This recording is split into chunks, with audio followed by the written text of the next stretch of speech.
Welcome. You're watching 99 TV podcast. ఈరోజు మనతో ఉన్నవారు one of the senior most personalities of Telugu film industry.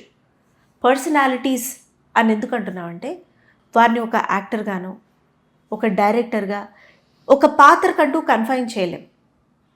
He's everywhere and multi talented personalities కొందరు ఉంటారు, వారిలో ఈయనొకరు.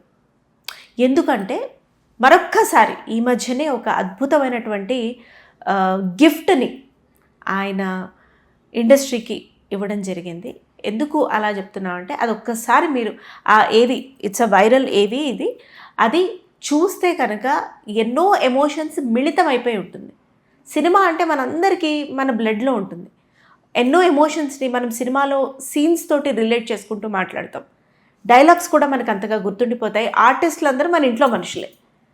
అట్లాంటి సినిమా ఆర్టిస్టులని, స్వర్గీయ లెజెండ్స్ అందరినీ మన ముందుకు తీసుకొచ్చి పెట్టి వాళ్ళు ఓకే ఇది వాళ్ళు ఇక్కడ ప్రస్తుత పరిస్థితి అని చెప్పి మనకి అర్థమయ్యేలాగా అవగతం చేసినటువంటి ఆ థాట్ ఆయనకి ఎలా వచ్చిందో, అది కాకుండా ఆయన ఇప్పటి వరకు చేస్తూ వచ్చిన అద్భుతమైన గిఫ్ట్స్ గురించి, మనకి ఇస్తూ వచ్చిన గిఫ్ట్స్ గురించి అన్నీ మాట్లాడి తెలుసుకుందాం వారితో.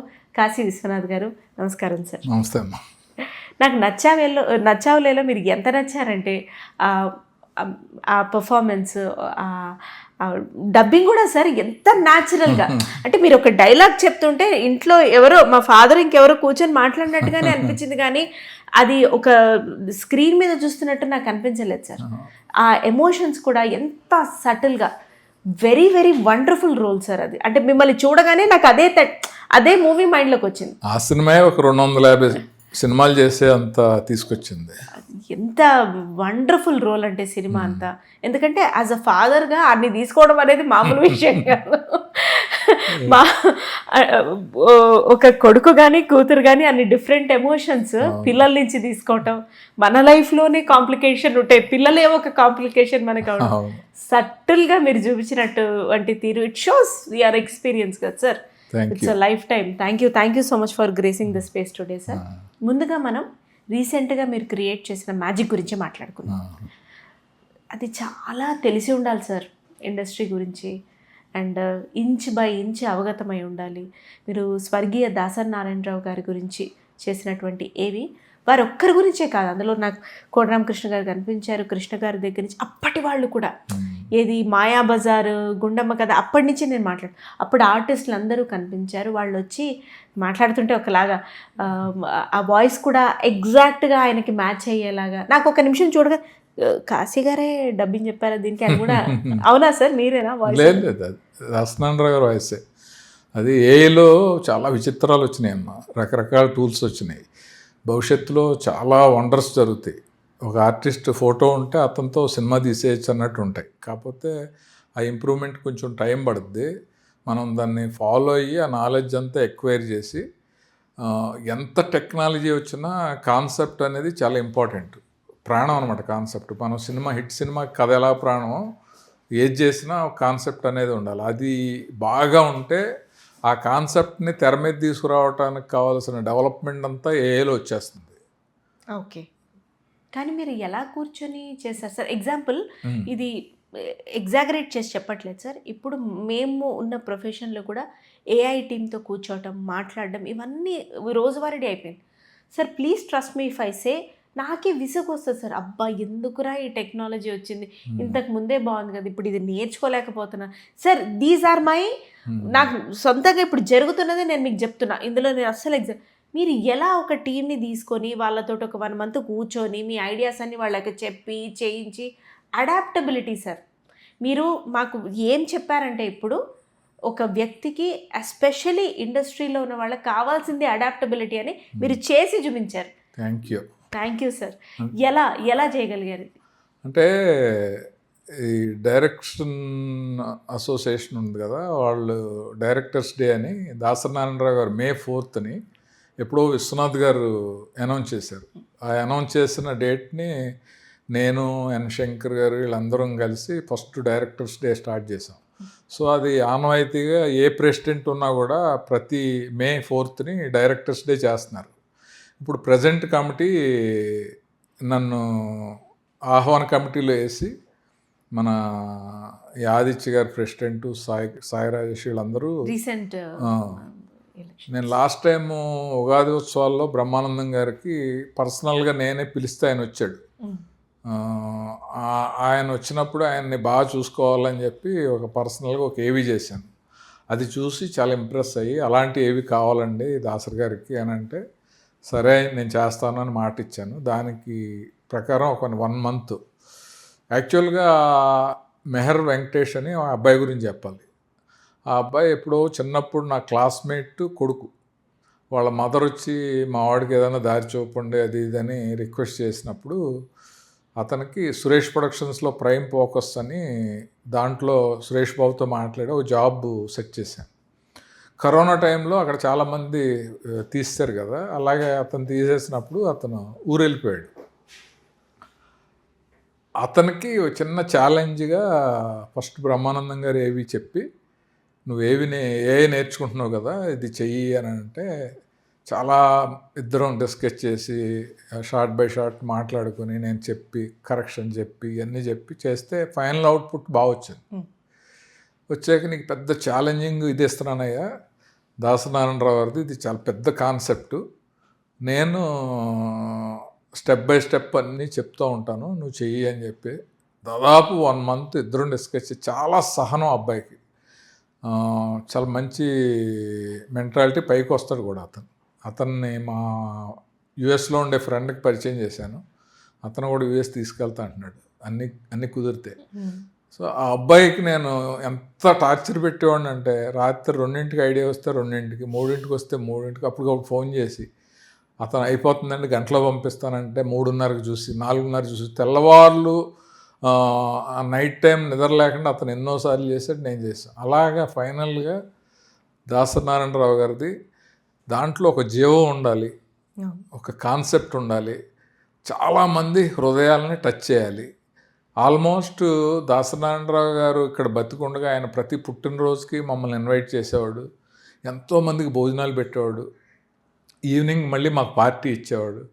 సో ఆయన టేబుల్ మీద ఆయన పక్కన కూర్చొని ఆయన వెండి పళ్ళాల్లో అందరికీ పెద్ద పెద్ద పళ్ళాల్లో భోజనం పెట్టే బ్యాచ్లో నేను కూడా ఉన్నాను. సో అలాంటి వ్యక్తి గురించి పూర్తి అవగాహన ఉంది కాబట్టి, అసలు ఆయనకి స్వర్గంలో బర్త్డే జరిగితే ఎలా ఉంటుంది, సెలబ్రేషన్స్ ఎలా ఉంటాయి, ఇక్కడ సెలబ్రిటీస్ లాగా చనిపోయిన వాళ్ళందరూ సెలబ్రిటీస్ వస్తే ఎలా ఉంటుంది అనే దాంట్లోంచి ఒక థాట్ వచ్చి, అది మెల్లిగా వాళ్ళు వస్తారు, విషెస్ చెప్తారు, కేక్ కట్ చేస్తారు, అయిపోదు. ఎందుకంటే ఆ టైంలో అదే ప్లేస్లో కోడి రామకృష్ణ గారు లాంటాడు, ఇక్కడ భూలోకంలో జరిగే డైరెక్టర్స్ అసోసియేషన్ ఫంక్షన్ ఆయన బర్త్డే రోజున జరిగేది గురించి చెప్తే, ఆయన నిజమేనయ్య అని ఇచ్చి ఒక విషెస్ ఇస్తే ఎలా ఉంటుంది, ఆ విషెస్ అక్కడి నుంచి ఆకాశంలోంచి ఇచ్చే బదులు ఎక్కడైతే శిల్పకళా వేదికలో జరుగుతుందో అదే ప్లేస్కి ఒక తారలాగా ధ్రువతారలాగా వచ్చి అక్కడుండి ఆ ఫంక్షన్ లోపల ఉన్న టీవీ స్క్రీన్లోకి వచ్చి చెప్తే ఎలా ఉంటుంది అనే థాట్ వచ్చింది. సో అది చేసాం, అది అయిపోయింది. ఆ థాట్ అయిపోయింది కదా, ఇంకేముంటుంది, మెసేజ్ ఇచ్చి వెళ్ళిపోయాడు అన్నట్టు ఉంటుంది.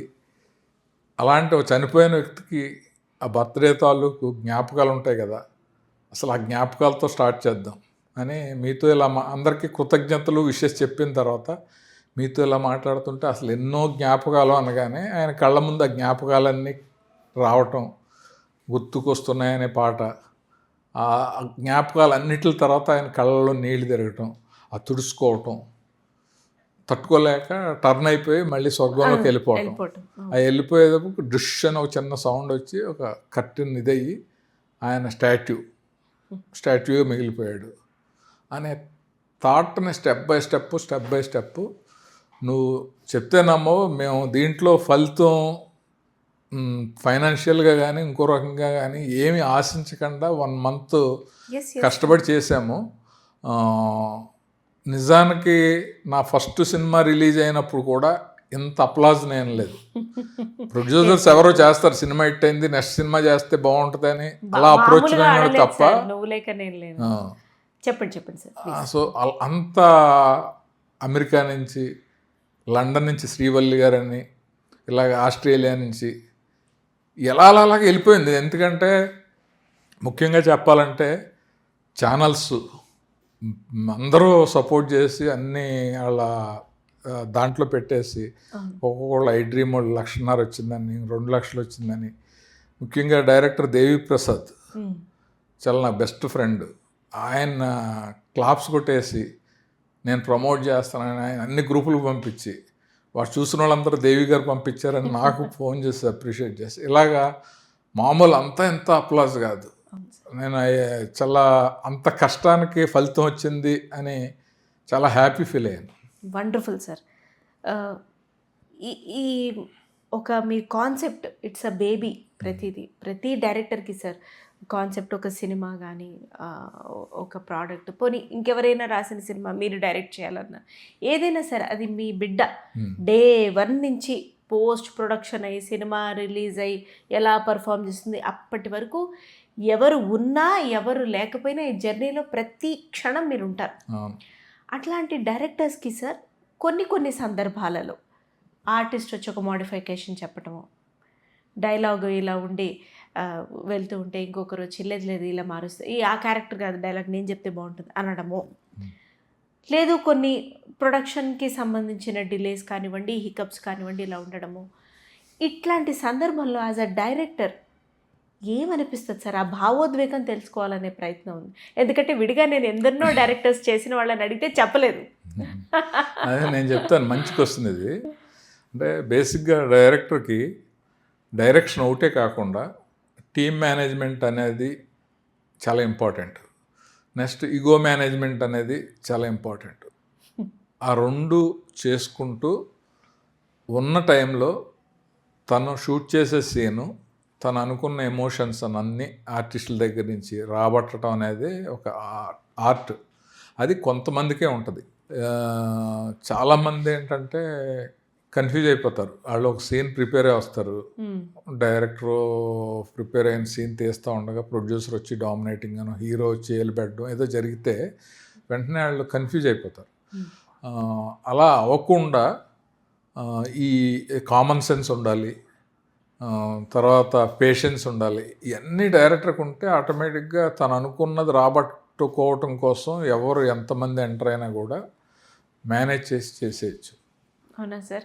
ఇప్పుడు ఒక్కొక్కసారి డైరెక్టర్ యంగ్ డైరెక్టర్ అయ్యండి. ఎందుకంటే ఇప్పుడు చాలామంది బాగా వేరే ఫీల్డ్లో చదువుకొని ఎంబీఏలు ఐఐటీలు చేసిన వాళ్ళు కూడా నేను డైరెక్షన్ వైపు అని మొగ్గు చూపుతున్నారు. కాబట్టి వీళ్ళకి కేటర్ అయ్యేలాగా ఈ క్వశ్చన్ నేను అడుగుతున్నాను. ఇలాంటప్పుడు సీనియర్ యాక్టర్స్ని పెట్టుకుంటారు, ప్యాడింగ్ అంతా కూడా. అందరూ కొత్త వాళ్ళే అయితే కూడా ఇంకొక మీకు తెలుసు కదా sir how the film works అని.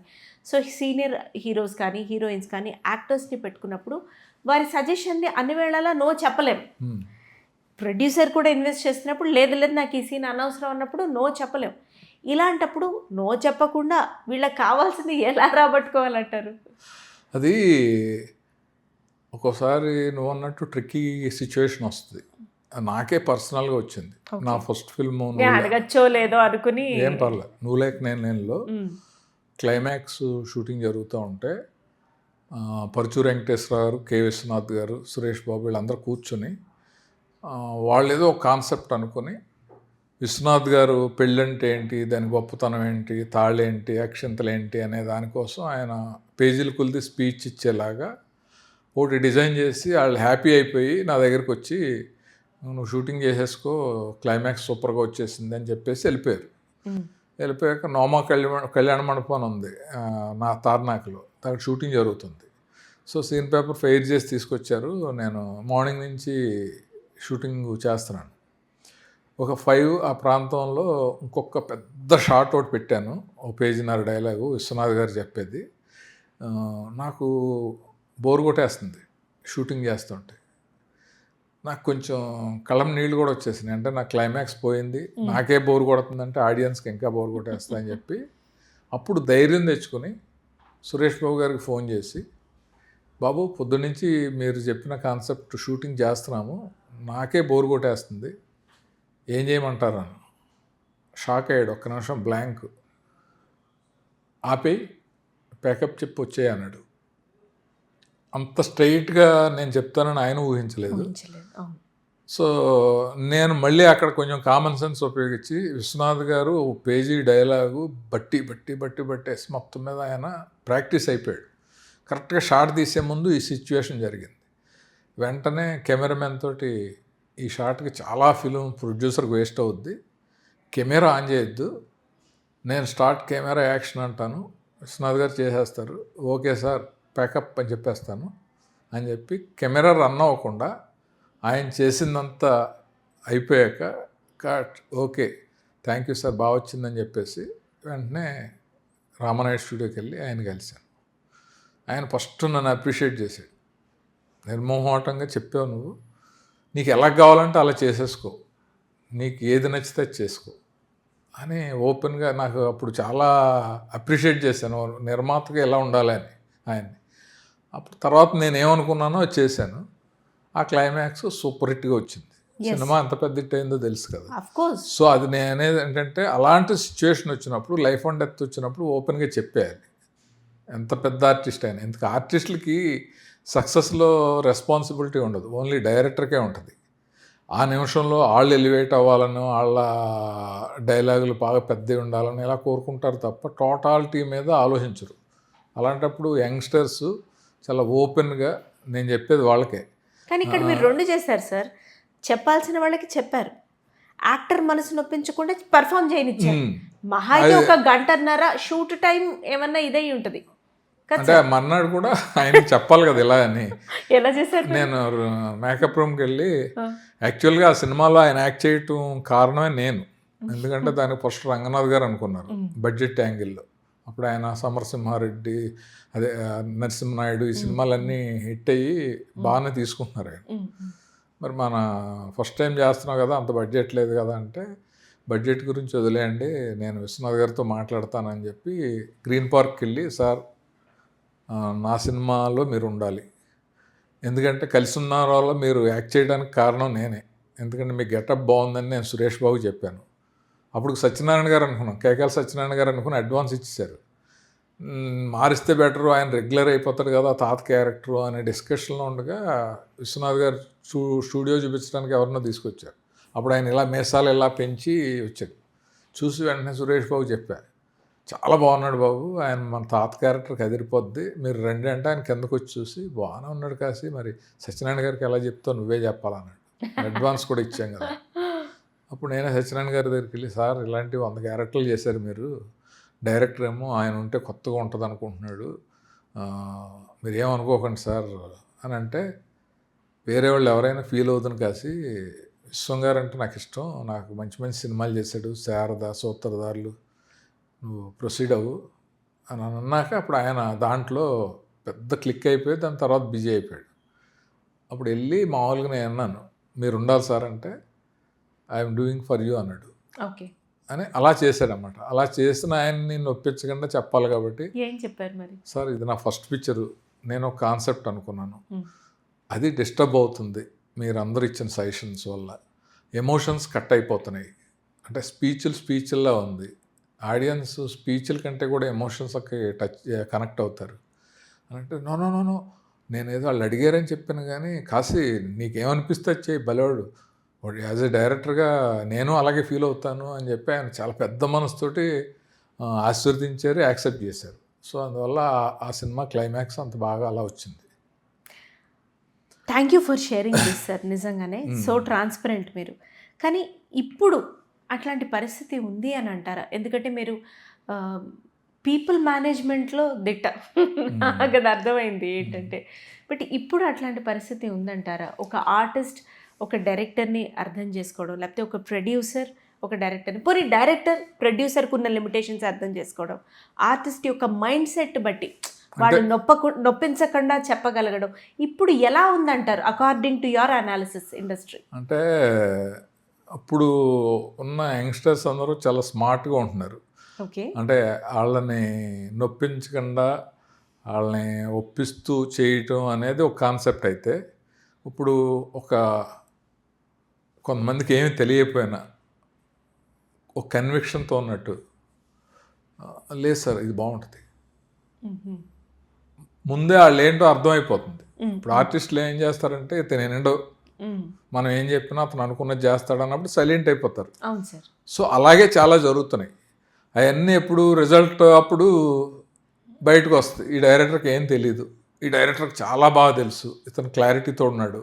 ఇంచుమించు ఈ ఆడియో ఫంక్షన్స్లోనూ ప్రీ రిలీజ్ ఈవెంట్స్లోనూ డైరెక్టర్ చాలా ఎక్స్ట్రాడినరీగా చేస్తున్నాడంటే ఇన్స్పైర్ అయిన ఆర్టిస్టులు అందరూ అక్కడే మాట్లాడతారు. మేము చూడగానే చాలా ఫస్ట్ డే అనుకున్నాం ఆ సీన్ చేయగానే అంటారు, లేదా సైలెంట్గా ఉంటారు. ఓకే. సైలెంట్గా ఉన్న సినిమాలు సైలెంట్గా ఉంటాయి. ఒక టెక్నీషియన్ గురించి ఒక డైరెక్టర్ గురించి బాగా మాట్లాడిన సినిమాలు డెఫినెట్గా రిజల్ట్లో అది రిఫ్లెక్ట్ అవుతూ ఉంటుంది. Wonderful sir, so deep. Sir ఏది మీరు యాక్టర్గాను మెస్మరైజ్ చేశారు, డైరెక్టర్గాను మర్చిపోలేని సినిమాలను ఇచ్చారు. సో ఏది ఈజీ సార్? ఎందుకంటే నేను ఒక యంగ్ డైరెక్టర్ నుంచి ఈ మధ్య విన్నాను, ఆయన కూడా అంటే ఎక్కడో అక్కడ ఒక చిన్న స్లిప్ ఆఫ్ ద మూమెంట్, నేను కూడా రేపటి నుంచి 9కి వస్తానండి, 6కి వెళ్ళిపోతాను, ఈ డైరెక్షన్ నాకు వద్దండి, మీరు ఏమైనా వేషాలు ఉంటే చూడండి, సరదాగా ఆ స్లిప్ ఆఫ్ ద మూమెంట్లో ఆయన అలా అనడం జరిగింది. మీకు ఏది అంటే దేనికి అదే సాధక బాధకాలు, అడ్వాంటేజెస్ డిసడ్వాంటేజెస్ చెప్పండి సార్, డైరెక్టర్ అండ్ యాక్టర్. అంటే నా పాయింట్ ఆఫ్ వ్యూలో నా విషయంలో చెప్తున్నాను, డైరెక్షన్ అనేది నా కష్టం, ఏంటి సార్? యాక్టింగ్ అనేది నా అదృష్టం. ఓకే. అది పెయిడ్ హాలిడే లాగా ఉంటుంది. దర్శకత్వం అనేది చాలా కష్టపడాలి, టీమ్ మేనేజ్మెంటు, స్టోరీ, తగిన ప్రొడ్యూసర్ రావాలి, రీజనబుల్ బడ్జెట్లో ఖర్చు పెట్టాలి, అన్నీ ఉంటాయి. బట్ అల్టిమేట్గా సాటిస్ఫాక్షన్ అనేది డైరెక్షన్లో ఉంటుంది. అండ్ ఒక తల్లికి నవమాసాలు మోసే ఒక బిడ్డని కన్నప్పుడు ఉండే రిలీఫ్ ఉంటుంది కదా, అది డైరెక్టర్కి ఉంటుంది. సో ఆ రెండిట్లకి ఆ డిఫరెన్స్ ఉంటుంది. అది సుఖం యాంగిల్లోనో లేకపోతే ఈ యాంగిల్లోనో అంటే యాక్టింగ్ అనే అంటారు. యాక్టింగ్లో ఉండే అంటే ఒక క్యారెక్టర్ ఉందని ఒక డైరెక్టర్ చెప్పగానే అక్కడికి వెళ్ళి ఏదో నచ్చింది చేసేసి వాళ్ళు ఓకే అనేది ఒకటి. కొంతమంది ఏంటంటే డెడికేటెడ్గా క్యారెక్టర్ ఏంటి, ఎలాంటి బట్టలు వేసుకుంటాడు. ఇప్పుడు సపోజ్ నాకు ఇదివరకు పోస్ట్ మ్యాన్ క్యారెక్టర్ ఉంది, లేకపోతే ఒక ఎలక్ట్రీషియన్ క్యారెక్టర్ ఉందని ఫోన్ చేస్తే నేను చాలా ఇంట్రెస్ట్గా మా ఊరు ఎలక్ట్రీషియన్ నారాయణ అని ఉంటే నీ ఫోటోలు పంపించు, నువ్వేం డ్రెస్ వేసుకుంటున్నావు పంపించు, నువ్వేం టూల్స్ వాడుతున్నావు పంపించు అని అవన్నీ చెప్పి సేమ్ అలాగే తెప్పించి, వాళ్ళు షాక్ కొట్టకుండా ప్లాస్టిక్ చెయ్యి ఒకటి వాడతారు, ఒక సైకిల్ ఒకటి ఉంటుంది, కాకి ప్యాంట్ వేసుకుంటారు, షర్ట్ వేసుకుంటారు, టర్న్ స్క్రూ ఎప్పుడు ఎక్కడ ఉంటుంది, ఇలా ఎక్సర్సైజ్ చేసి, అంటే మనం పాత్ర వేసేటప్పుడు ఆ పాత్రకి మనకు అసలు ఏ విధమైన కనెక్షన్ ఉండదు, కానీ స్క్రీన్లో ప్రజెన్స్ సేమ్ అలా అనిపించాలి, న్యాచురల్గా అలాగే చేశారు అనిపించాలంటే ఒక ఎక్సర్సైజ్ చేయాలి. అది కొంతమంది చేస్తారు, కొంతమంది చేయరు. అది తప్పేం కాదు, కొంతమందికి ఇంట్రెస్ట్ ఉంటుంది, కొంతమంది డైరెక్టర్లు చేయిస్తారు కూడా. కొంతమంది డైరెక్టర్లు అసలు పట్టించుకోరు, వచ్చి ఏం చెప్తే అది ఓకే అంటారు. సో అలాంటి దాంట్లో డైరెక్షన్ అనేది అది ఒక యజ్ఞం, యాక్టింగ్ అనేది ఒక అదృష్టం, అది పూర్వజన్మ సుకృతం. ఎందుకంటే నేను యాక్టర్ అయిన తర్వాత బాలకృష్ణ గారు నన్ను పిలిచి, నటుడు అవటం అనేది పూర్వజన్మ సుకృతం, నువ్వు అసలు ప్రయత్నం చేయకుండా ఎక్కడికి ఆల్బమ్ తీసుకెళ్ళి ఫోటో చూపించకుండా అయ్యావు, ఇన్ని సినిమాలు చేస్తున్నావు, ఇది వదలకు, డైరెక్షన్ ఎప్పుడు ఏ ఏజ్లోనే చేయొచ్చు అని నాకు మాట చెప్పాడు. అందువల్ల నేను కూడా దగ్గర 250 ఫిల్మ్స్ అయిపోయినాయి. సరే ఫస్ట్ నుంచి కష్టపడింది కదా చేద్దాం మళ్ళీ అనే ఉద్దేశం థాట్ ఇప్పుడు ఈ మధ్యనే మొదలైంది. ఆ గ్లిమ్స్ ఏమో మాకు కనిపించింది. అదే I was about to ask, నేను మళ్ళీ యంగ్స్టర్స్ అందరినీ ఒక గాడిలో పెట్టి నేను మళ్ళీ డైరెక్షన్ అంటే ఇలా అనేది మీరు ఒక చిన్న టీజర్ అయితే మాకు చూపించారు. అండ్ ఫుల్ అరే నో సార్, డెఫినెట్గా ఫుల్ ఫ్లెడ్జ్డ్గా మళ్ళీ మీరు రాసుకుంటున్నాను, ఒక కథ, మంచి కథ రాసుకుంటున్నాను. అంటే సినిమా తీయటం అనే ప్రక్రియలో మేజర్ పార్ట్ ప్రొడ్యూసర్. ఆ ప్రొడ్యూసర్ అనే అతను 2-3 రకాలు ఉంటుంది. అంటే తను ఫ్యాషనేట్గా సినిమా స్టార్ట్ చేయడం కాడి నుంచి రిలీజ్ చేయటం వరకు కూడా హెల్ప్ అయ్యేలా ఉంటే మనం ప్రాజెక్ట్ స్టార్ట్ చేయాలి. ఇప్పుడు చాలామంది వస్తారు, నేను 1 కోటి పెడతానండి, 2 కోట్లు పెడతానండి అని, ఓ షెడ్యూల్ అయిపోయాక ఆగిపోయి, ఇప్పుడు అన్ని రకాలుగా కంఫర్టబుల్గా ఉన్న నేను ఎవరొకరితో స్టార్ట్ చేసేది పబ్బం గడపటానికో లేకపోతే మేకింగ్లో నేను ఎంజాయ్ చేయటానికో సినిమా చేయటం కాదు కదా. అవును సార్. ఇప్పుడు ఈ టీజర్ అనేది నేను ఎలా చేశానో, మామూలు ఏవి అనేది ఎలా చేశానో, ఒక సినిమా కూడా అంతకంటే ఎక్కువ లైఫ్ ప్రాణం పెట్టి చేయాలి. అది చేసినప్పుడు నేను ప్రాణం పెట్టి చేసిన తర్వాత రిలీజ్ పార్ట్, ఎండ్ పార్ట్ ఇదంతా ప్రొడ్యూసర్ ప్రమోషన్స్ ఇవన్నీ లేకపోతే కష్టానికి ఫలితం ఉండదుగా. అవును సార్. ఇప్పుడు మీ అందరూ చూసి అంత అప్రిషియేట్ చేసి దాన్ని ఇలా ప్రమోట్ చేస్తాము అని అన్నారు అంటే, అది లేకపోతే నేను ఎంత చేసి ఇంట్లో పెట్టి నేను చూసుకోవడానికి కాదు కదా. సో ఆ నమ్మకం కలిగినప్పుడు డెఫినెట్గా నేను సినిమా చేస్తాను. లేదు లేదు సార్, బికాజ్ మేము ఇప్పటికీ థ్యాంక్స్ టు యూట్యూబ్ మీరు చేసినటువంటి సినిమాలు యాజ్ అన్ యాక్టర్గా, డైరెక్టర్గా మేము రిపీట్ మోడ్లో చూసుకుంటూనే ఉంటాం. మా ఇళ్లలో, మా స్క్రీన్లలో మీరు ఉంటూనే ఉంటారు. ఎస్పెషలీ భోజనం చేసేటప్పుడు మన అనుకున్న వాళ్ళే వస్తారు, ఫోన్ చేస్తారు, పరిచయం అని అంటాం. అలా మనలో మీలాంటి వాళ్ళందరూ మాకు ఎప్పుడూ ఉన్నారు కాబట్టి మీరు మళ్ళీ డైరెక్టర్గా ఇంకా మంచి మంచి సినిమాలు చేయాలనే కోరుకుంటాను నేనైతే. దానివల్ల సార్ ఎంతోమంది ఆర్టిస్టులు వస్తారు సార్ బయటికి. Because you know what is acting. మీకు తెలుసు వీడు చేయగలుగుతాడని తెలుసు, వీడు చేయలేదని తెలుసు, వీళ్ళు ఈ పాత్రకు సరిపోతారని తెలుసు. సో ఎంతోమంది ఆర్టిస్టులకి ఆ దాహార్తి తీర్చిన వారు అవుతారు మీరు. సో ఖచ్చితంగా మీరు చేయాలని అనుకుంటున్నాను. ఇందాక మీరు రాసుకోవడం అనేది ఒకటి అన్నారు సార్. సో నాకు అనిపిస్తుంది అంత పేషెన్స్ ఎలా ఉంటుందిరా రాయటానికి. ఒక స్క్రిప్ట్ రాయాలంటే, ఒక సీన్ రాయాలంటే, లేదా ఒక పేజ్ ఏదైనా రాయాలంటేనే ఓ చిన్నపాటి బద్ధకం, ఐడియా రాకపోవటం ఏదో ఉంటుంది కదా.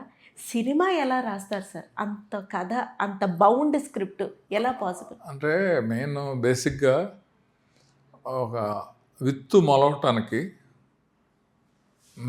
నేచర్ ఎలా సపోర్ట్ చేస్తో, మనకు ఒక ఐడియా రావటానికి దేవుడు సపోర్ట్ చేస్తాడని అనుకుంటాను. ఎందుకంటే ఏది మన గొప్పతనం కాదు. అలా గొప్పతనం అంటే రోజుకు పొద్దున్న లేచి 100 ఐడియాలు క్రియేట్ చేసేయగలం కదా. చేయట్లేదని అంటే దేవుడు గొప్పతనమే. ఆ టైము, ఆ సందర్భము, దానికి మ్యాచ్ అయ్యే ఒక ఐడియా రావటం అనేది ఇట్స్ ఏ దైవకం. దాని తర్వాత అంతా గాడ్ డిజైన్ ఎప్పుడు గాడే చూసుకుంటాడు. అంతే కదా. ఆ మొక్క పెరగటం, పెద్దదవటం, వర్షాకాలం నీళ్ళు, కాయలు, పళ్ళు అనేది ఎలా ఉంటుందో, మనకు వచ్చిన ఐడియాని మనం ఫైనల్ స్టేజ్ దాకా తీసుకురావటానికి మనం సిన్సియర్ ఎఫర్ట్ పెడితే డెఫినెట్గా గాడ్ విల్ సపోర్ట్ అని నా ఫీలింగ్. అది నాకు ఇప్పటికీ ఆశ్చర్యం. ఎనీ టైము క్లోజ్ చేసేయచ్చు కదా. దాసనారాయణ గారు పుట్టినరోజు కేక్తో కట్ చేసేయచ్చు కదా. కేక్ తర్వాత ఆయన కిందకి రావటం ఏంటి, కిందకు వచ్చి విశేషించి వెళ్ళిపోవచ్చు కదా. వెళ్ళిపోయాక మళ్ళీ ఆయన జ్ఞాపకాలు రావటం ఏంటి, జ్ఞాపకాలు వచ్చాక ఆయన ఫీల్ అవటం ఏంటి, ఫీల్ అయ్యి వెళ్ళిపోతే ఆయన వెళ్ళిపోయాడు అనేది అక్కడ ఫినిషింగ్ కాదు. ఆయనది ఒక శిలా విగ్రహం, ఆయన జననం మరణం అని పెడితే ఒక ఫినిష్ ఉంటుంది అని చెప్పేసి అలాగా స్టెప్ బై స్టెప్ రావటం అనేది నాకే నా మీద నిజంగా దేవుడు కోఆపరేట్ చేశాడు, ఇంత మంచి ఆలోచన వచ్చేలా చేశాడు అని అనిపిస్తూ ఉంటుంది. Very nice sir. ఒక డైరెక్టర్కి, ఆర్టిస్ట్కి సినిమాకి సంబంధించి స్విచ్ ఆన్ స్విచ్ ఆఫ్ చాలా ఇంపార్టెంట్ సార్. ఎగ్జాంపుల్ ఒక 25 రోజులు 30 రోజులు ఒక కథని నమ్మి ఆర్టిస్టులు, డైరెక్టర్స్ అందరూ ఒక ట్రావెల్ అనేది చేస్తాం సార్. అది ఆ ట్రావెలింగ్లో ఎన్ని ఎమోషన్స్ ఉంటాయో, ఎన్ని రోలర్ కోస్టర్ ఉంటాయో, సినిమా లాస్ట్ గుమ్మడికాయ కొట్టే రోజు కూడా అంతే భావోద్వేగం ఉంటుంది సార్. ఇంకా వదిలేసి వెళ్ళిపోవాలంటే, పుట్టింటి నుంచి అత్తారింటికి వెళ్ళాలంటే ఫీల్ అవును సార్. సో ఆ ఎమోషనల్ డిటాచ్మెంట్ ఉండడం ఎంత అవసరం, అది లేకపోతే ఎదురయ్యే పరిస్థితులు ఏంటి, మీ అనుభవం కొద్ది చెప్పండి. ఎప్పుడైనా సరే ఎమోషనల్ కనెక్షన్ అనేది ప్రతి వాళ్ళకు ఉండాలి. అది విడిపోయినప్పుడు బాధ అనేది వాళ్ళకి రావాలి, వాళ్ళని చూస్తుంటే చాలామందికి అనిపించాలి ఆ సిచ్యువేషన్ రియల్గా ఉంటే. లేకపోతే ఏంటంటే మన హ్యూమన్ రిలేషన్సే ఉండవు.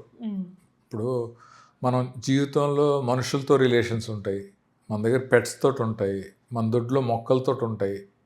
అవి మనం మాట్లాడడం మనతోటి. మనకి ఆ మొక్క వాడిపోయిందంటే మనకు బాధ వస్తుంది. ఆ కుక్క మొరక్కండి అలా పడుకుంది, జ్వరం వచ్చిందంటే బాధ వస్తుంది. అలాంటిది కథలతోటి, ఆలోచనలతోటి, కొన్ని లొకేషన్స్ తోటి, కొంతమంది యూనిట్ తోటి, మనుషులతోటి ఉండే అనుబంధం అది డిటాచ్ అయిపోయినప్పుడు మనకు బాధపడకపోతే, టేక్ ఇట్ ఈజీగా తీసుకుంటే అసలు మనకి మానవత్వం ఉన్నట్టు కాదు, మనం మనుషులతో సమానం ఉన్నట్టు కాదు. అంటే దాన్ని ఏమంటారంటే కమర్షియల్ యాంగిల్లో బిహేవ్ చేసినట్టు, ప్లాస్టిక్ మెంటాలిటీ. దాంట్లో ఎమోషన్స్ ఏముండవు, ఫ్రిడ్జ్లో ఐస్ ముక్కలాగా ఉంటుంది. సో అందువల్ల అది ప్రతి మనిషికి అవసరం. నాకు తెలిసి 90% ఉంటాయి. ఎందుకంటే అందరూ హ్యుమానిటీ అనేది లేకుండా ఎవరు ఉండరు. సిచ్యువేషన్ బట్టి వాళ్ళ మైండ్లోంచి బయటకు వస్తూ ఉంటుంది. అవును సార్. సార్ మీ ఫేవరెట్ యాక్టర్, అంటే క్లిష్టమైన క్వశ్చన్ ఎవరినో చూస్ చేసుకోమంటే, బట్ మీ ఫేవరెట్ యాక్టర్ అంటే ఒక కంప్లీట్ యాక్టర్ అని మీరు ఫీల్ అయ్యేది ఎవరు సార్ ఆన్ స్క్రీన్? యాక్చువల్గా సినిమా ఫీల్డ్కి రాకతం కానీ సినిమా ఫీల్డ్కి వచ్చాక కానీ నా ఫేవరెట్ యాక్టర్ ఎన్టీ రామారావు గారు. ఇప్పుడు ఇక్కడికి వచ్చిన తర్వాత ఇండస్ట్రీలో ఉన్న వాళ్ళకి ఇప్పుడు ఎవరు ఫేవరెట్ యాక్టర్స్ ఉండరు. ఎందుకంటే అందరూ వాళ్ళు చేసే సినిమాల్లో ఏది బాగుంది, ఏది బాగోలేదు, వాళ్ళ పర్సనల్ బిహేవియర్ ఏది బాగుంది, ఎవరితో బాగుంటారు, ఇవన్నీ కనెక్ట్ అవుతాయి. కాబట్టి నెంబర్ ఆఫ్ పర్సన్స్ ఉంటారు. ఇప్పుడు మనం పనిచేసినప్పుడు పర్ఫార్మెన్స్ భలే చేశారు, క్యారెక్టర్ హీరో భలే చేశాడు అని అనిపిస్తూ ఉంటుంది. తర్వాత వాళ్ళ పర్సనల్ బిహేవియర్ తెలుస్తూ ఉంటుంది. సో అందువల్ల ఒక్కళ్ళనే అనేది ప్రజెంట్ ఇండస్ట్రీలో ఉన్న వాళ్ళు ఎవరికీ ఉండదు. అది బయట వాళ్ళకి ఉండొచ్చు. ఇప్పుడు బయట వాళ్ళకి మీ ఫేవరెట్ యాక్టర్ ఎవరు, అభిమాని ఎవరంటే వాళ్ళు చెప్పేయచ్చు. కానీ మనం చెప్పలేక కాదు, మనకు ఉండదు అంటున్నాను. ఒక్కొక్క సినిమాలో ఒక్కొక్కరితో కనెక్ట్ అవుతూ ఉంటాం. నీకు ఎంతోమంది డైరెక్టర్స్, యాక్టర్స్ తెలుసు. ఆ టీజర్ చూడగానే నీకు ఓ ఫీలింగ్, అదే ఏవి చూడగానే నీకు ఓ ఫీలింగ్ వచ్చింది కదా, అలా ప్రతి హీరోకి ఓ సినిమా ఉంటుంది. డెఫినెట్గా పెద్ద హిట్ అయిన సినిమా కాన్సెప్ట్, అతని పర్ఫార్మెన్స్ అది చూడగానే మనకు అనిపిస్తుంది. కాబట్టి ఆల్ టైమ్ ఫేవరెట్ యాక్టర్ అంటే ఎన్టీ రామారావు. Wonderful sir. ఒక డెబ్యూటెంట్ డైరెక్టర్ సేఫ్ ఆప్షన్ ఏదంటారు సార్? మీలాగా సినిమా మొత్తం ప్రతి ఫ్రేమ్లో ఎక్కడ చూసినా ఒక యాక్టర్స్ ఉండి అంతమంది ఆర్టిస్టులతోటి కలిసి చేయగలగడమా, లేదు సేఫ్ గేమ్ ఆడుతూ ఒక 5, 6, 7, 10 మంది మెయిన్ ఆర్టిస్టులు ఉండి ఒక ట్రావెలింగ్ స్టోరీయో లేకపోతే ఒక ఇద్దరిళ్ల మధ్య జరిగే కథనో అట్లా ఒక debut director safe game play చేయాలంటే ఏది అని అంటారు మీరు? అంటే కంటెంట్ ఇన్నోవేటివ్గా ఆలోచిస్తే దాంట్లో ఒక బంచ్ ఆఫ్ ఆర్టిస్టులు ఉన్నారా లేకపోతే సింగిల్ ఆర్టిస్ట్ ఉన్నాడా అనేది ఎవరు చూడరు. కంటెంట్ చాలా బాగుంది అని అంటే కొత్త వాళ్ళతో చూస్తారు. రీసెంట్గా మన బలగం కానీ, కోర్ట్ కానీ, లిటిల్ హార్ట్స్ కానీ, రాంబాయ్ ఏదో ఉంది కదా ఆ సినిమా కానీ, ఇవన్నీ కూడా ఎవరు వాళ్ళ యాక్టర్స్, దాంట్లో ఎవరు తెలుసు. సో అవన్నీ కూడా మనకి కనెక్ట్ అయిపోయినాయి సబ్జెక్టులు. సో ఒక్కొక్కళ్ళు ఒక్కో రకంగా తీశారు. దాంట్లో 100 మంది ఆర్టిస్టులు ఉంటే సినిమా ఆడద్దు అనేది లేదు, వీళ్ళిద్దరే ఉన్నారు సినిమా ఆడదేమో అనేది లేదు. So content is hero. Debut directors ఆ కంటెంట్ని కొత్తగా ఆలోచించుకుని ఎలా సెట్ చేయాలి. ఇప్పుడు మనం సినిమా 2 hours చూస్తే లేకపోతే ఇంట్లో టీవీలో చూస్తూ ఉంటే ఎక్కడో చూసినట్టు ఉందని కానీ టీవీ ఆఫ్ చేసేస్తాం. థియేటర్లో అయితే అటు ఇటు చూస్తాం. సో ఆ ఫీలింగ్ రాకుండా కంటెంట్ ఎలా చేసుకోవాలి అనేది చేస్తే ఫస్ట్ అలా చేసిన ప్రతి డైరెక్టర్ నిలబడ్డాడు. దానికోసం ట్రై చేయాలి. Yes sir. మీరు యాక్టర్గా చేసినప్పుడు అంటే ఎన్నో సినిమాలు దగ్గర సో మీలోని డైరెక్టర్ని అప్పుడప్పుడు వస్తుంటుంది మధ్యలో కదా సార్, కాదంటారా? అరే ఇది కరెక్ట్ కాదేమో, ఈ షాట్ ఇలా కాకుండా ఇంకెలా ఇలా పెట్టుంటే బాగుండేదేమో, లేకపోతే ఎక్స్ప్రెషన్కి ఇది ఎక్కువ అవుతుందేమో తక్కువ అవుతుందేమో. సో అలాంటప్పుడు దాన్ని పక్కన పెట్టి మీలోని డైరెక్టర్ని ఓకే నువ్వు దయచేసి ఆగప్పుడు అని పక్కన పెట్టేసి యాక్టర్ని మాత్రమే ముందుకు తీసుకురావడానికి మీరు చేసే హోంవర్క్ ఏంటి? దానికి పెద్ద హోంవర్క్ ఏం లేదు. అంటే మనం సెట్కి వెళ్తాం, వెళ్ళిన తర్వాత ఫస్ట్ డైరెక్టర్ ఎవడో తెలుస్తుంది. ఇప్పుడు సీనియర్ డైరెక్టర్స్ అందరూ కూడా నా కొలీగ్స్, ఫ్రెండ్స్ అలా ఉన్నవాళ్ళే కదా. వాళ్ళు సపోజ్ కృష్ణవంశీ గారు ఉన్నాడు, సినిమా అది గోవిందుడు అందరూ వాడేకి వెళ్ళాం. వెళ్ళిన తర్వాత చాలామంది కృష్ణవంశీ తోమేస్తాడు, కనీసం 10-20 టేక్లు అయితేనే కానీ ఓకే చేయడు, అది ఇది అని అన్నారు. అనగానే నేను ప్లెయిన్గానే వెళ్ళాను. వెళ్ళిన తర్వాత ఎవ్రీ టేక్ 1 ఓకే అయిపోయేది. ఎందుకంటే అంత క్లియర్గా ఎక్స్ప్లెయిన్ చేసేవాడు, నేను అలా పర్ఫార్మెన్స్ చేసేవాడిని. నాకు తెలిసి 1-2 షాట్లు తప్ప సెకండ్ టేక్ కూడా ఎప్పుడు లేదు. తర్వాత ఆయన ఒక ప్రెస్ మీట్లో కాశీ గారు కూడా డైరెక్టరు, ఆయన్ని డైరెక్ట్ చేసేటప్పుడు నేను కరెక్ట్గా క్లియర్గా ఉందా లేదా అని అడుగుతూ ఉండేవాడిని. ఓ డైరెక్టర్ని డైరెక్ట్ చేసేటప్పుడు చిన్న ఇది ఉంటుంది కదా, అది ఫీల్ అయ్యాను నేను అని చెప్పాడు, ఆయనే చెప్పాడు ప్రెస్ మీట్లో.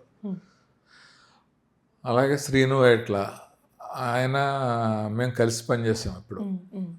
దాంట్లో నమ్మ వెంకటేశ్వరలో ఒక క్యారెక్టర్ ఉంది. ఆ క్యారెక్టర్లో ధర్మవర సుబ్రహ్మణ్యం అస్తమానం తిడతా ఉంటాడు.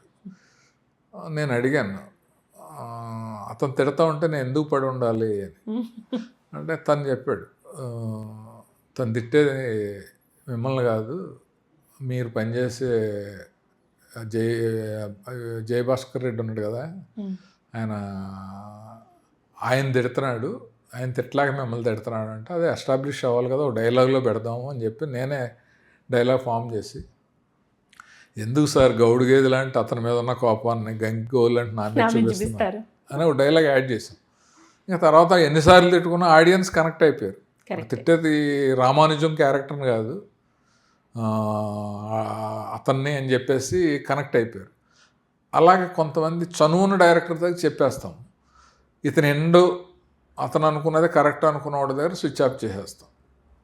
మరీ చిన్న కొత్త డైరెక్టర్లు చాలామంది వచ్చి కాళ్ళకి దండం పెట్టి, సార్ మీ సినిమా చాలా ఇష్టం, మీరంటే చాలా ఇష్టం, ఈ సినిమా ఏదైనా చూడండి అని అన్న వాళ్ళకి కొన్ని చూసిన సందర్భాలు. ఇప్పుడు మల్లారెడ్డి కాలేజీలో షూటింగ్ జరుగుతూ ఉంటే ఒక 10 పేజీల సీన్, దాంట్లో నా ప్రిన్సిపల్ క్యారెక్టర్. డైరెక్టర్ వచ్చి, సార్ ఈ సీను సార్ చదవండి అన్నాడు, ఏమన్నా కరెక్షన్స్ ఉంటే చేయండి అన్నాడు. నేను చదివాను. నాకే పెద్ద పెద్ద పేజీల కొద్ది డైలాగులు ఉన్నాయి, బోరు కొట్టేస్తున్నాయి. ఎవరన్నా పెద్ద డైలాగులు ఉండాలని అనుకుంటారు, అది అర్థవంతంగా లేకపోతే బోరు కొడితే ఎంత పెద్ద ఆర్టిస్ట్ చెప్పినా వేస్ట్ కదా. సరే, నేను ప్రొడ్యూసర్ వచ్చాడు, సార్ 3 రోజులు ప్లాన్ చేసామండి, ఈ ఎపిసోడ్కి మీరే హీరో అది ఇది అంటూ వచ్చాడు. షేక్ హ్యాండ్ ఇచ్చి ఆల్ ది బెస్ట్ అని అతను వెళ్ళాడు. వెళ్ళిన తర్వాత నేను పెన్సిల్ తీసుకుని అవసరం లేదంతా మార్క్ చేసి ఫెయిర్ చేసి తీసుకురమ్మంటే అసిస్టెంట్ డైరెక్టర్ 3 పేజీలు వచ్చింది, 10 పేజీలు. అది తీసుకెళ్ళి డైరెక్టర్ చూపించాడు. పరిగెట్టుకుంటూ వచ్చి డైరెక్టర్, చాలా బాగుందండి, అసలు ఎంత క్రిస్ప్గా ఉందో, అసలు నేను అనుకున్నది ఎక్కడికి పోలేదు అన్నాడు. సాయంత్రానికి షూటింగ్ అయిపోయింది. ప్రొడ్యూసర్ వచ్చి 2 చేతులు పట్టుకున్నాడు, సార్ నాకు 3 లక్షలు కలిసి వచ్చేలా చేశారు, రోజుకి 1,50,000 అవుతుంది, 3 రోజులు ప్లాన్ చేసాం, 1 రోజులో అయిపోయింది. సో అలా వినేవాళ్ళు ఉంటే చెప్తాం, లేదు అంటే మనం వాళ్ళు ఏం చెప్తున్నారో అది చేసేసి వాళ్ళకి ఏం కావాలో అది ఇచ్చేసి వచ్చేయటం. నా క్యారెక్టర్ వరకు తేడా వస్తే మాత్రం ఎలాంటి డైరెక్టర్ అని నేను ఫైట్ చేసి, అంటే నన్ను తప్పుగా అనుకుంటారు కదా, ఈయన డైరెక్టర్ ఎలా చెప్పాడు, క్యారెక్టర్ ఇలా ఉండాలి కదా అని అనుకునే మాత్రం ఎవరైనా ముందు వెనక్కి చూడకుండా ఆర్గ్యూ చేసి కరెక్ట్ చేసుకుంటారు. అలాంటి ఫన్నీ ఎక్స్పీరియన్సెస్, అంటే ఇది కాకుండా జనరల్గా మీరు డైరెక్టర్గా ఉన్నప్పుడు ఆర్టిస్ట్గాను కొన్ని ఫన్నీ ఎక్స్పీరియన్సెస్ ఉంటాయి సార్, లేకపోతే మర్చిపోలేని అనుభూతులు. ఎలాగైతే మీరు డైరెక్టర్గా ఉన్నప్పుడు ఆ పతాక సన్నివేశానికి సంబంధించి చెప్పారో అట్లాంటి ఎక్స్పీరియన్సెస్ ఏమైనా షేర్ చేస్తారు? అంటే కో డైరెక్టర్గా ఉన్నప్పుడు ఒక ఎక్స్పీరియన్స్ ఉంది. అదేంటంటే రాజధాని రౌడీ అనే ఒక సినిమా, అక్కినేని నాగేశ్వరరావు, బి సరోజాదేవి గారు, కృష్ణ గారు పెద్ద అబ్బాయి హీరో, నాగేశ్వరరావు ఏమో ఎస్పీ క్యారెక్టర్. వాళ్ళ వైఫ్ ఏదో షాపింగ్ చేసి వస్తూ ఉంటే కళ్ళు తిరిగి పడిపోద్ది.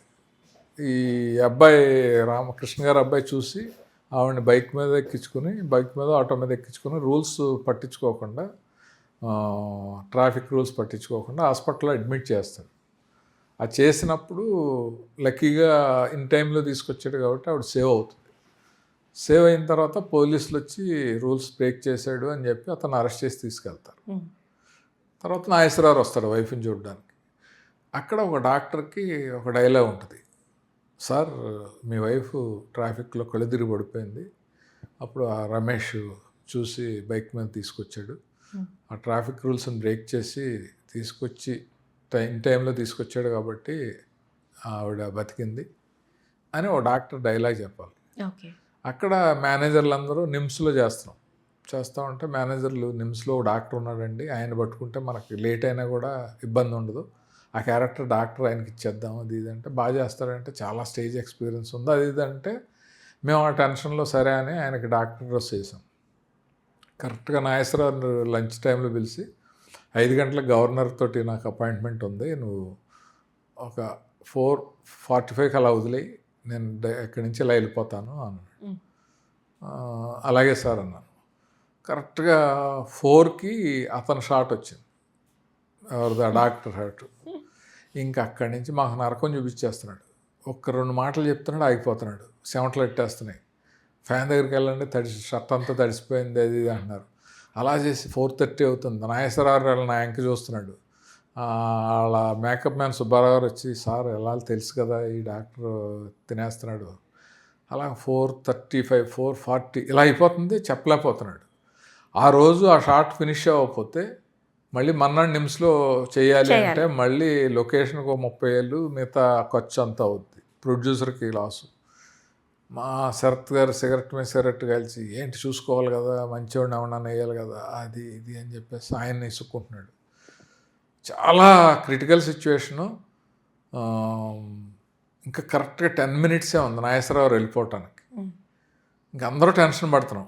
వెళ్ళిపోవటానికి ఆయన టెన్షన్ పడుతున్నాడు, అవుద్దా అని ఏం టెన్షన్ పడుతున్నాడు, ప్రొడ్యూసర్ ఏమో అవ్వకపోతే రేపు చేయాలని టెన్షన్ పడుతున్నాడు, అనవసరంగా డాక్టర్ని చెక్ చేసుకోలేకుండా నేను టెన్షన్ పడుతున్నాను. ఇలాంటి టెన్షన్స్లో కొంచెం కామన్ సెన్స్ ఉపయోగించి ఒక ఐడియా వచ్చి వెళ్ళి శరత్ గారికి చెప్పాను, బాగుంది చేశాను అనగానే నేను అది ఏమిటంటే అదే మీకు ఈ ఐడియాకి ఈ ఎపిసోడ్ కీలకం. అది బెడ్ మీద బి సరోజదేవి గారు ఉంటే టోటల్ డైలాగు మీరు చెప్పేయండి, చెప్పి డాక్టర్ గారు చెప్పారానండి అనగానే నాగేశ్వర గారు వచ్చారు. ఏమండి నేను రోడ్డు మీద పడిపోతే ఒక అబ్బాయి తీసుకొచ్చి అడ్మిట్ చేశాడు, ట్రాఫిక్ రూల్స్ బ్రేక్ చేశాడని అతను అరెస్ట్ చేశారంట, పాపం అతను సేవ్ చేయండి డాక్టర్ గారు చెప్పారు అనగానే డాక్టర్ గారు పక్కన ఉన్నాడు. అంతే, షార్ట్ ఓకే అయిపోయింది. నాగేశ్వర గారు తెలివిగా మేనేజ్ చేసాం అన్నాడు. సో అది నాకు జీవితంలో మర్చిపోలేని కామన్ సెన్స్ మేనేజ్మెంట్ అనమాట ఆ టైం. అంతే, వండర్ఫుల్ సార్. ఇప్పుడు మళ్ళీ మీ ఎక్స్పీరియన్స్ ఉపయోగించి మాకు కావాలి సార్ ఒక సినిమా, యూ హ్యావ్ టు. డెఫినెట్గా చేస్తాను నేను. ఎట్లా అంటే అసలు ఇంకా మరిపించేయాలి. ఇప్పటి వరకు మీరు సాధించిన విజయాలు అంటే ఇంకా ఇంకా ఇంకా ఇది ఎలా ఉండాలంటే చెప్పడానికి కూడా మాకు మాటలు సరిపోదు, అట్లాంటిది కావాలి సార్. అయితే ఓటీటీ వచ్చిన తర్వాత ఈ ఇండస్ట్రీ, సినిమా, థియేట్రికల్ రిలీజ్ వీటిపైన ఏమైనా ప్రభావం పడిందంటారా, లేదు ఇట్స్ ఫైన్ అని అంటారా మీరు? అంటే ఇదివరకు ఆడిటోరియంలో ఉండేది సినిమా, అక్కడి నుంచి టీవీలు వచ్చాక మన ఇంటి హాల్లోకి వచ్చింది, అక్కడి నుంచి సెల్ ఫోన్లు వచ్చాక జేబులోకి వచ్చింది. సో ఆటోమేటిక్గా ఆడియన్స్కి పాప్కార్న్ కొనో టికెట్లు కొనో వెళ్ళి చూడాల్సిన అవసరం లేకుండా పోయింది. ఏముందో 10 రోజులు అయితే ఓటీటీలో వచ్చేస్తుంది. సో అందువల్ల బాగా రియల్ ఫ్యాషన్ ఉన్న ఆడియన్స్ వెళ్తున్నారు తప్ప థియేటర్కి ఫైనాన్షియల్ క్యాపబిలిటీ లేనోళ్ళు వెళ్ళట్లేదు, బద్దకస్తులు వెళ్ళట్లేదు, సినిమా మీద అంత ప్యాషన్ లేనోళ్ళు వెళ్తలేదు. అందువల్ల డెఫినెట్గా థియేటర్కి వచ్చేవాళ్ళ సంఖ్య తగ్గింది. బాగా స్టార్స్ సినిమాలు డెఫినెట్గా ఎంతో కొంత, స్టార్స్ సినిమాలు అయినా ఇదివరకు 100 రోజులు, 300 రోజులు, 275 రోజులు అలా ఉండేవి. ఇప్పుడు అంతా 4-5 వీక్స్ తోటి అయిపోతుంది. వెంటనే సక్సెస్ మీట్లు పెట్టి ఇంత వచ్చింది, అంత కలెక్షన్ వచ్చిందని చేస్తున్నారు తప్ప రన్ అయితే ఉండట్లేదు. సో అయినా కూడా థియేటర్ ఎక్స్పీరియన్స్ అనేది, వైడ్ స్క్రీన్ ఎక్స్పీరియన్స్ ఎవడైనా కోరుకుంటాడు. ఎందుకంటే మనం ఇలా ఆన్ చేయగానే సినిమా వచ్చి ఇలా ఆఫ్ చేయగానే ఆగిపోయి ఇలా ఉన్న దాని మీద మనకు అంత మమకారం ఉండదు. కుటుంబం అంతా డిస్కస్ చేసుకుని రేపు సినిమాకి వెళ్తున్నాము, నేను బుక్ మై షోలో బుక్ చేశాను అని సరదాగా మంచి డ్రెస్సులు వేసుకొని పిల్లల్ని రెడీ చేసుకుని వెళ్ళి అక్కడ సినిమా చూసి ఇంటర్వ్యూలో వాళ్ళకి కావాల్సినవి ఇచ్చి మళ్ళీ వచ్చి ఆ సినిమా గురించి మాట్లాడుకుని అదొక బ్యూటిఫుల్ ఎక్స్పీరియన్స్. అది నాకు తెలిసి అది చావదు. బట్ దాన్ని ఎంత ఏ రేంజ్లో చేయాలి అనేది ఏంటంటే కంటెంట్ కొత్తగా చేసి దాన్ని బతికిచ్చేలా. మా ఏవిలో కూడా దాసనారావు అంట చిన్న సినిమాలకు ఊపిరి పోయండి అని. సో అలా చిన్న సినిమాలన్నీ ఊపిరి పోసుకొని బాగా ఆడి, ఎందుకంటే ఈ మధ్యన తక్కువ బడ్జెట్లో తీసిన కూడా మంచి మంచి హిట్లు అవుతున్నాయి. 12 కోట్లలో తీసిన కాంతార 300 కోట్లు కలెక్ట్ చేసిందంట. 2 కోట్లు తీసిన సాయిరత్ 200 కోట్లు కలెక్ట్ చేసింది మరాఠీ సినిమాల్లో. అలాగే తెలుగులో అన్నీ కూడా 7-8 కోట్లో తీసినవి 30-40 కోట్లు అలా చేస్తున్నాయి. బట్ ఐడియా ఇన్నోవేటివ్గా దాని మీద ఎక్కువ స్పెండ్ చేసి ఒక సంవత్సరం అంతా కూర్చున్నా పర్లేదు, ఒక మంచి హిట్ తీసి చేయాలి అనేది యంగ్స్టర్స్ అందరూ కూడా దాని మీద కాన్సన్ట్రేట్ చేస్తే మంచిదని నా అభిప్రాయం. Thank you sir. మీ టైంలో ఒక ఫైనల్ క్వశ్చన్ అడుగుతాను సార్ ఈ పాడ్కాస్ట్కి. రిలీజులు కొత్త సినిమాలు చేసే హంగామా కంట ఎక్కువ శాతం రీ రిలీజులకు ఉన్న క్రేజ్ ఇప్పుడు మీరు చూస్తూనే ఉన్నారు, మామూలుగా కాదు. సో ఎందుకు ఇలా రీ రిలీజుల కోసం? అసలు మామూలుగా చూసిన పాటే అది రోజు అసలు పెడితే టీవీలో వచ్చే సినిమానే, కానీ థియేటర్లో పాటలు పాడేస్తూ డైలాగ్ చెప్పేస్తూ ప్రతిదానికి ఆడియన్స్ కనెక్ట్ అయిపోతున్నారు. ఆ రీ రిలీజులకు ఎందుకు అంత పవర్ అంటారు? ఏం లేదమ్మా, అది ఆల్రెడీ ఎన్నో సంవత్సరాల మేధోమదనంతో స్క్రిప్ట్ రాసుకుని తీసి సూపర్ హిట్ అయిన కాన్సెప్ట్ అది. అది ఆ జనరేషన్స్లో ఇప్పుడు అడవి రాముడు వచ్చింది, మేము చిన్నపిల్లలప్పుడు ఆ సినిమా పాటలు ఒక్కొక్కటి 10 సార్లు చూడడం, అది సంవత్సరం ఆడేయటం అలా చూసాం. అదే అడవి రాముడు గురించి ఎస్టాబ్లిష్ చేసి అందరూ కొంచెం బైట్స్ ఇచ్చి ప్రమోషన్ చేసి, లేకపోతే కలర్లోనో లేకపోతే స్కోప్లోనో చేసి, లేకపోతే 3D అవసరమైతే 3Dలోనో చేసి కొత్తగా రిలీజ్ చేస్తూ ఉంటే కంటెంట్ కాన్సెప్ట్ అనేది ఎవర్ గ్రీన్ కదా, అవును, అది కనెక్ట్ అవుతున్నారు. కనెక్ట్ అయ్యి ఇప్పుడు ప్రజలు, ఇప్పుడు ఉన్న ఆడియన్స్ కూడా, వాళ్ళ పిల్లలు కానీ యంగ్స్టర్స్ ఎవరైనా కూడా వాళ్ళు కనెక్ట్ అయ్యి చూస్తున్నారు. అవును సార్. సో అది అప్పుడైనా ఇప్పుడైనా సరే ఆ స్టోరీ, ఆ హిట్, ఆ ప్రభావం తప్ప ఏదో అంటే మామూలు సినిమాల కంటే బాగుంటున్నాయి, ఆల్రెడీ ప్రూవ్డ్ కదా అవి. అవును సార్. అందువల్ల దానికి ఎక్కువ కనెక్ట్ అవుతున్నారు. చమత్కారం ఏంటంటే అప్పుడు అంతగా ఆడిన సినిమాలు కూడా రీ రిలీజ్ తర్వాత ఇప్పుడు అర్థమవుతున్నాయి ఆడియన్స్కి ఆ కాన్సెప్ట్. అంటే కొన్ని సినిమాలు అడ్వాన్స్ థాట్ అంటారు చూడు, ఎస్, ఇప్పుడు 5 ఏళ్ల తర్వాత వచ్చే సినిమా ఇప్పుడు వస్తే ఇప్పుడు ఫెయిల్ అవ్వచ్చు, బట్ 5 ఏళ్ల తర్వాత రీ రిలీజ్ చేస్తే అది బాగా కనెక్ట్ అవ్వచ్చు. అవును సార్. అలా కూడా కొన్ని హిట్ అవుతాయి. Thanks for your time sir. మీ నుంచి చాలా విషయాలు తెలుసుకున్నాం. అండ్ యువర్ లైబ్రరీ, ఆ లైబ్రరీ నుంచి ఇంకో మంచి కథ త్వరలో మాకు రావాలి సార్, ఫుల్ ఫ్లెడ్జ్డ్గా. డెఫినెట్గా. Thank you so much for your time sir. Thank you.